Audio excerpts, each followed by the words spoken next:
Hello, Lynn, and thank you again, everybody, for the invitation to speak at the 2024 Alaska Marine Science Symposium. And let me just begin by thanking all of you for all the work that you do. It is so important. You know, you all know this. I'd like to brag to my colleagues here in the U.S. Senate, but Alaska has more coastline than the rest of the lower 48 combined. We have the largest EEZ of any place in the country, and all the work that you do is so important in terms of helping us with our economy, with our fishery stock assessments, with comprehensive ecosystem data sets, ocean productivity, marine mammal management, so much more. So many things that are going on in Alaska are really focused on the importance of research with regard to marine science. So thank you for all the great work you're doing. Let me give you a little update on some of the big priorities that we have been focused on in my office, in the U.S. Senate, and the Congress that I know many of you have been helpful with us on, and I think we're making decent progress. The first one is on a really challenging issue. And that challenging issue is the dramatic declines that we're seeing in salmon returns, salmon runs on some of our biggest rivers in the state. You know, some places in Alaska, like Bristol Bay, Sockeye Salmon Run has been doing amazing, but other runs, the King runs on the Yukon, on the Kuskokwim, on the Kenai, have been, let's just face it, disastrous for our state, for our communities, particularly rural communities, native communities along these great rivers. And so last year, I put together legislation called the Alaska Salmon Research Task Force Act.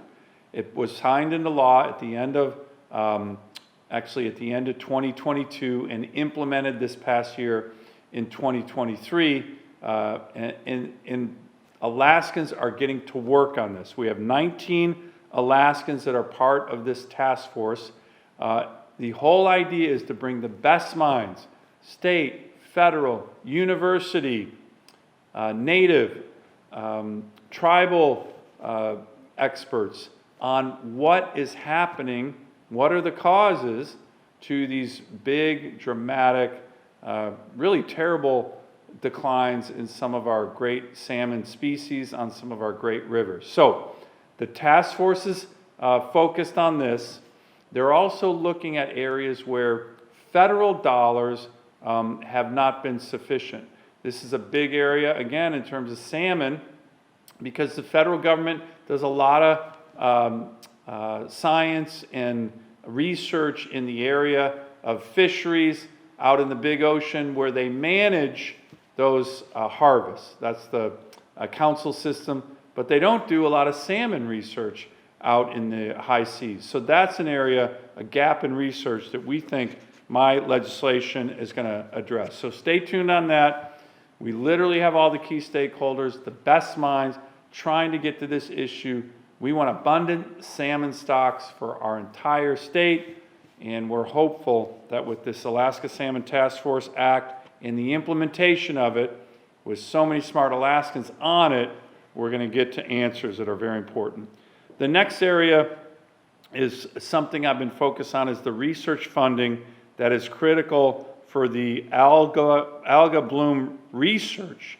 We're doing that through legislation that I introduced in November, and what we're trying to do is to have legislation that reauthorizes programs in this critical area to improve prevention, mitigation, and monitoring of harmful alga blooms that threaten food security and subsistence practices in Alaska. It's got bipartisan support. It's not just focused on Alaska, it's focused on other areas like the Great Lakes. We're hoping to see the bill enacted this year. Finally, in terms of research assets, what we've been trying to do, you know, I think many of you know, I've been trying to get NOAA to take a lot of its scientists who study Alaska issues and bring them back home to Alaska. There was a time several years ago where there was a mitigation of our scientists studying Alaska issues, Alaskan ocean issues, Alaska environmental issues, and somehow they got headquartered in Seattle and in Oregon. Well, we had a big victory on one of those.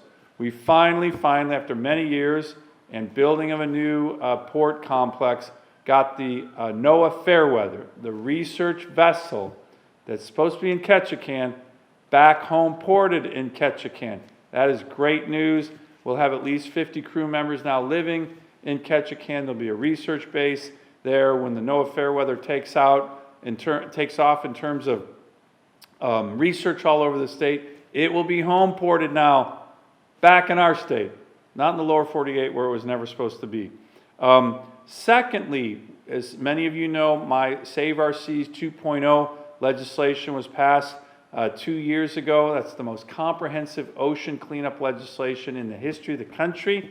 Very proud of that. A lot of you weighed in on that. We are trying to get the Marine Debris Foundation, that is the congressionally chartered public-private partnership to focus on addressing the challenges of marine debris, ocean cleanup. We're trying to get that foundation headquartered in Alaska. I'm hoping that NOAA is going to make an announcement on this relatively soon, but that would be another great area of intellectual research in our state on our oceans that matters so much. So again, thank you everybody, Lynn and your team, for hosting the symposium, for sharing information, building your networks. Please make sure my team and I are assessed of the conclusions that come out of the symposium. Keep up the great work.